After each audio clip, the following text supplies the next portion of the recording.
देश के पहले प्रधानमंत्री जिन्ना को बना दिया गया होता तो भारत का बंटवारा ही नहीं होता। उत्तर प्रदेश में जैसे जैसे विधानसभा चुनाव नजदीक आ रहे हैं, वैसे वैसे मोहम्मद अली जिन्ना का जिन्न बार बार बोतल से बाहर आ रहा है। जी हां, पहले अखिलेश यादव, अब सुहेल देव भारतीय समाज पार्टी के मुखिया और यूपी सरकार के पूर्व कैबिनेट मंत्री ओम प्रकाश राजभर ने जिन्ना को लेकर एक ऐसा बयान दिया है जिसमें यूपी की सियासत में जमकर बवाल हो रहा है। दरअसल ओम प्रकाश राजभर ने वाराणसी में कहा कि अगर जिन्ना को देश का पहला प्रधानमंत्री बना दिया होता तो देश का बंटवारा ही नहीं होता। राजभर ने बीजेपी के चाल चरित्र पर सवाल उठाते हुए ये भी कहा कि पूर्व पीएम अटल बिहारी वाजपेयी से लेकर पूर्व डिप्टी पीएम लाल कृष्ण आडवाणी तक ने जिन्ना की तारीफ की थी, इसलिए उनके विचारों को भी पढ़ा जाए। देश के पहले प्रधानमंत्री जिन्ना को बना दिया गया होता तो भारत का बंटवारा ही नहीं होता। जिन्ना को देश का प्रधानमंत्री ही लोग बना दिए होते। इस बात को आडवाणी जी के विचार को पढ़िए, अटल जी के विचार को पढ़िए, जो समदेश के शुभचिंतक हैं उनके विचार को पढ़िए। वो क्यों उनकी तारीफ करते थे? वो लोग उनकी तारीफ क्यों करते थे? समाजवादी पार्टी राजभर के जिन्ना वाले बयान के साथ खड़ी नजर आ रही है। समाजवादी पार्टी के प्रवक्ता अनुराग भदौरिया ने कहा कि बीजेपी चुनाव आते आते जानबूझकर जिन्ना का विवाद उछालकर प्रदेश की जनता का ध्यान भटकाने की कोशिश कर रही है। भारतीय जनता पार्टी लोकतांत्रिक मूल्यों पे विश्वास नहीं करती है। ये समाज के अंदर में बढ़ती महंगाई, बेरोजगारी और जिस तरह से यहाँ पे महिलाओं पे अत्याचार बढ़ा, उस पर चर्चा नहीं करना चाहती है। ये समाज के असली मुद्दों से ध्यान भटकाने का काम करती है। इसलिए 2022 के चुनाव में उत्तर प्रदेश की जनता इस बार भारतीय जनता पार्टी को भी सत्ता से भटका देगी। आपको बता दें कि राजभर से पहले यूपी के पूर्व सीएम और समाजवादी पार्टी के मुखिया अखिलेश यादव ने 31 अक्टूबर को हरदोई की एक जनसभा में कहा था कि सरदार पटेल, जवाहरलाल नेहरू, महात्मा गांधी और जिन्ना एक ही स्कूल में पढ़े और उन्होंने मिलकर देश के लिए आजादी की लड़ाई लड़ी। सरदार पटेल जी,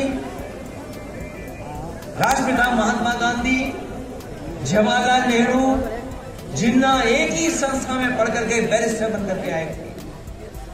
एक ही जगह पर पढ़ाई लिखाई की उन्होंने, वो बैरिस्टर बने, उन्होंने आजादी दिलाई।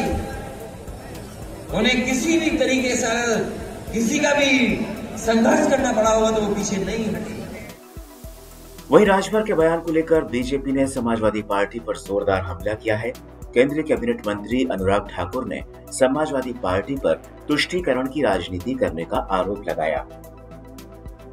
यूपी की जनता जवाब देगी कि जिन लोगों ने आज तुष्टीकरण की राजनीति करनी शुरू की है, जिन्ना का नाम जपना शुरू किया है और उनकी सरकारों के समय जिस तरह से एक डर, भय का वातावरण होता था, उससे मुक्ति दिलाने का काम योगी सरकार ने किया है।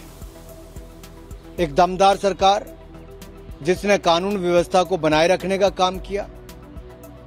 एक तरफ वो है तो दूसरी तरफ वो लोग हैं जो चुनाव आते ही तुष्टीकरण की राजनीति करनी शुरू कर देते हैं। दूसरी तरफ कांग्रेस ओम प्रकाश राजभर के इस बयान पर काफी फूंक कर प्रतिक्रिया दे रही है। कांग्रेस नेता राशिद अल्वी ने कहा कि जिन्ना ने पाकिस्तान के लिए लड़ाई लड़ी और भारत का विभाजन कराया, लेकिन वो खुद पाकिस्तान के प्रधानमंत्री नहीं बन पाए। प्रधानमंत्री बनने न बनने का सवाल तो आजादी के बाद का, देश उससे पहले टूट चुका और जिन्ना तो उस पाकिस्तान के प्राइम मिनिस्टर नहीं बन पाए जिस पाकिस्तान के लिए उन्होंने लड़ाई लड़ी, भारत को डिवाइड कराया, उसके वो प्रधानमंत्री हुए। ऐसे आदमी के बारे में ये सोचना कि अगर वो देश के प्रधानमंत्री होते, भारत के प्रधानमंत्री होते तो देश नहीं टूटता, ये सिर्फ एक सोच हो सकती है, इसमें कोई तथ्य नहीं है। आपको बता दें कि ओम प्रकाश राजभर ने बीजेपी का दामन छोड़कर सपा सुप्रीमो अखिलेश यादव से हाथ मिला लिया है। हालांकि दोनों नेताओं के बीच अभी विधानसभा चुनाव को लेकर सीट शेयरिंग का फैसला तय नहीं हुआ है।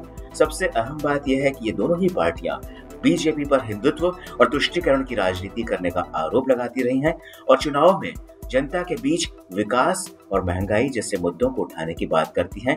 लेकिन सपा और राजभर की तरफ से बार बार जिन्ना के जिन्न को बोतल से निकालने की कोशिश उनके दावों को खोखला साबित करती है।